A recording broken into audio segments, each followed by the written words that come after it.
এই রে, এই অবেলায় আবার আকাশে মেঘ করলো। না না, বেশ ভালোই মেঘ করেছে। এই ফাঁকা মাঠের ভেতরে থাকা যাবে না।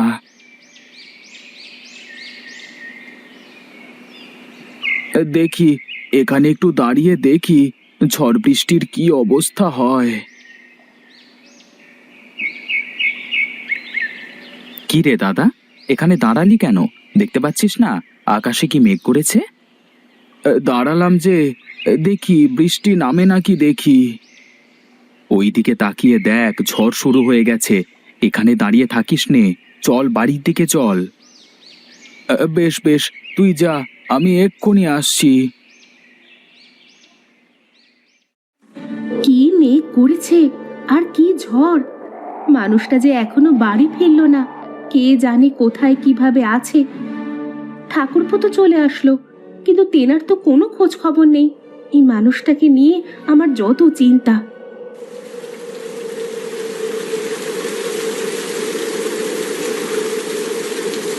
এই তোমার আসার সময় হলো। কি করব, দেখছো না কি মেঘ করেছে। আমিও তো সেজন্যই বলছি, এই মেঘের মধ্যে কি কেউ মাঠে থাকে? যদি কোনো দুর্ঘটনা ঘটে যেত। আমাকে নিয়ে তুমি এত চিন্তা করো কেন বলো তো সব সময়? তুমি জানো না, তুমি ছাড়া এই পৃথিবীতে আমার কেউ নেই। তুমি ছাড়া আমার কে আছে বলো তো? যাও, তুমি কাপড় চোপড় ছেড়ে এসো, তোমাকে খেতে দিই।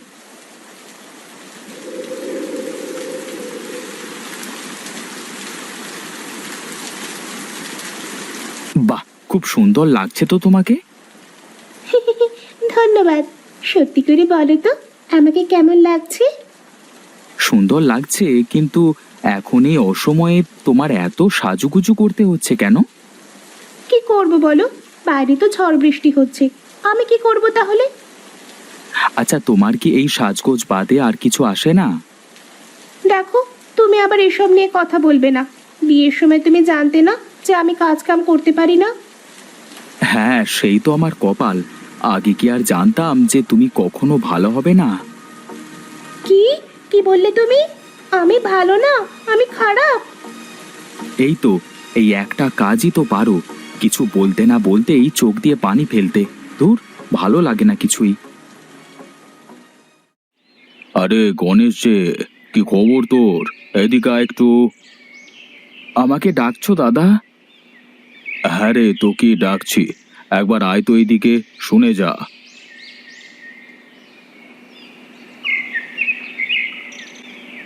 বলো দাদা, কি বলবে? আমার আবার হাতে সময় কম। কেন রে, এখন আবার কোথায় যাবি তুই? বাড়িতে সার রেখে এসেছি, জমিতে দিতে হবে গিয়ে। আমি বলি কি, শুধু এত কষ্ট না করে আমার কাছ থেকে সার বীজ নে, দেখবি ভালো ফলন পাবি। আমার অত দরকার নেই দাদা, তুমি যাদের কাছে বিক্রি করছো তাদের কাছেই করো। আমি আমার জমিতে এই বীজ দিতে পারবো না। তুই শুধরাবি নে, তোর ছোট ভাই নিতাই কি করছে দেখছিস তো। আমার কথা মতো চাষ করে আজকে ওর কোনো কিছুর অভাব নেই। দাদা, এই মাটি আমাদের মা। এই মাটিকেই যদি আমরা নষ্ট করে ফেলি, তাহলে তো ভবিষ্যতে আমাদের না খেয়ে মরতে হবে। তোরে নীতি বাক্য কেউ শুনবে না রে গণেশ।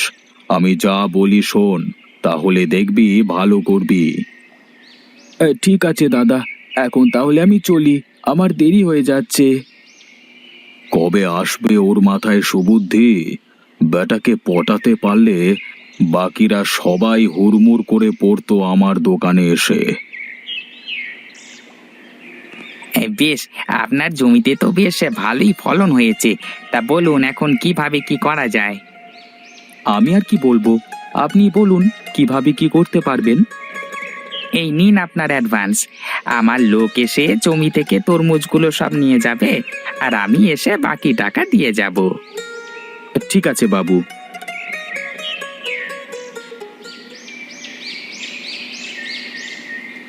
বাবু, আগে আমি বলছিলাম যে আমার জমির ফলগুলো নেন না। আমি কোনো সার ওষুধ দিই না, জৈব সার দিয়ে এই ফসল ফলিয়েছি। দেখুন গণেশবাবু, আমরা তো আর দেখে শুনে ওরকম জিনিস কিনতে পারি না।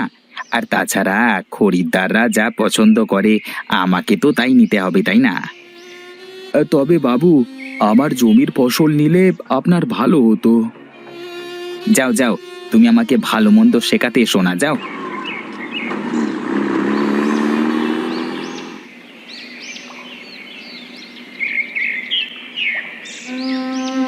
কি গো, তোমার মুখ এমন শুকনো লাগছে কেন?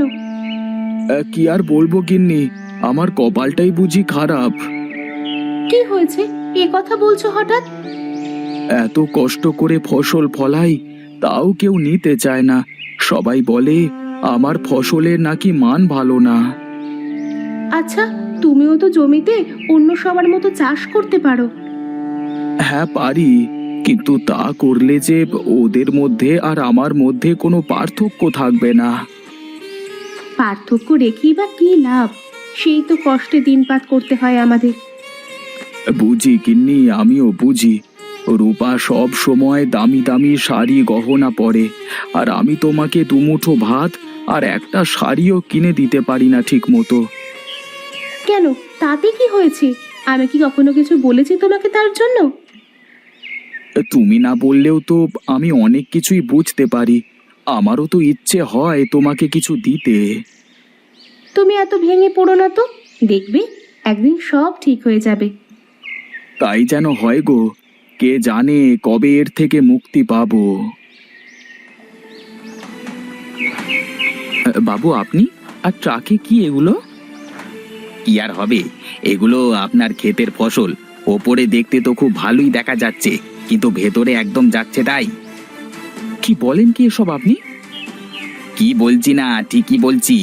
বিশ্বাস না হলে দেখুন, আপনি নিজের চোখে দেখুন। দেখুন একবার, এটা কি? দেখুন, এটা তো আর আমি জানি না। আর তাছাড়া তো আপনারা সব দেখে শুনিয়ে নিলেন। অত কিছু বুঝি না। আমার সব টাকা ফেরত দিতে হবে আপনাকে এক্ষুনি। আর তা না হলে আমি লোকাল থানায় আপনার নামে ঠকবাজির মামলা করব। ওগো, উনি কি বলছে? আমার তো কিছুই মাথায় ঢুকছে না। দেখুন, এমন কিছু করবেন না। আর এই নিন আপনার টাকা। ওগো, আমার নতুন গয়না কেনা হবে না তাহলে? হ্যাঁ হবে তো। গহনা কেন, তোমার জন্য আমি হীরের টুকরো কিনে আনবো। এখন কিভাবে দুবেলা ভাত জোটাবো তাই ভেবে পাচ্ছি নে। চলো চলো, ঘরে চলো।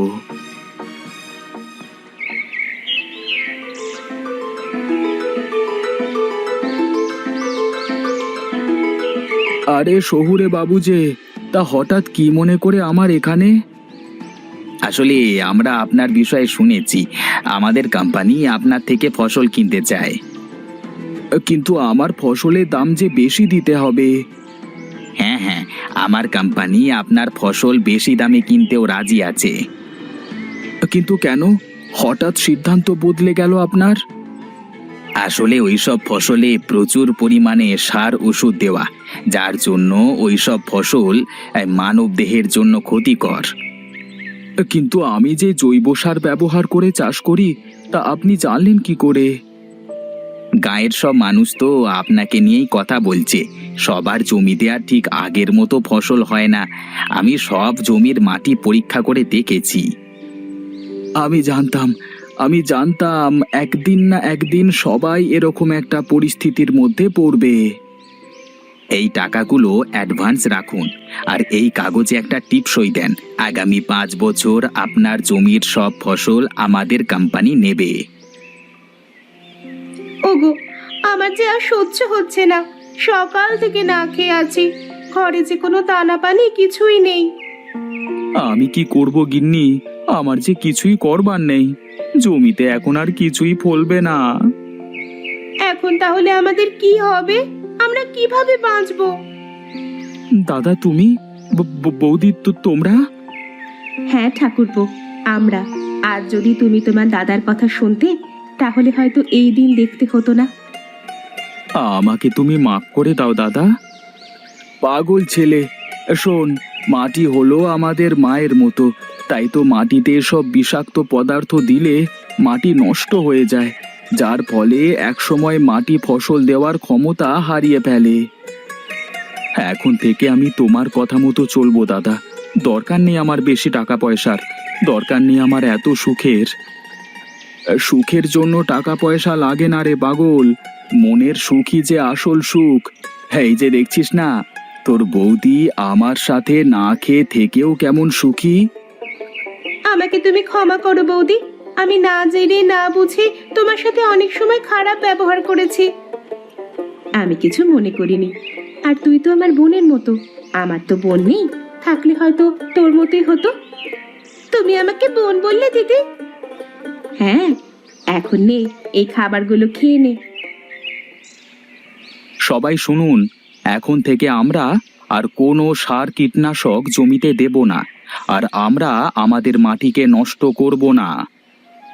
সবাই শুনুন, আপনারা জৈব সার ব্যবহার করে চাষ করুন, দেখবেন ফলন একটু কম হলেও ওই জমি সারা জীবন আপনাকে ফসল দিয়ে যাবে। আজ আমি সত্যি বুঝতে পেরেছি যে আমরা কি ভুল করেছি। আসুন, আমরা সবাই সার কীটনাশককে না বলে জৈব সার ব্যবহার করি, মাটি ও পরিবেশ দুটোকেই ভালো রাখি, সুন্দর সুস্থ জীবন গড়ে তুলি। না, শেষমেশ এই বেটা গণেশ আমার ব্যবসার 12টা বাজিয়েই ছাড়লো। যাই দেখি অন্য কিছু ব্যবস্থা করা যায় কিনা।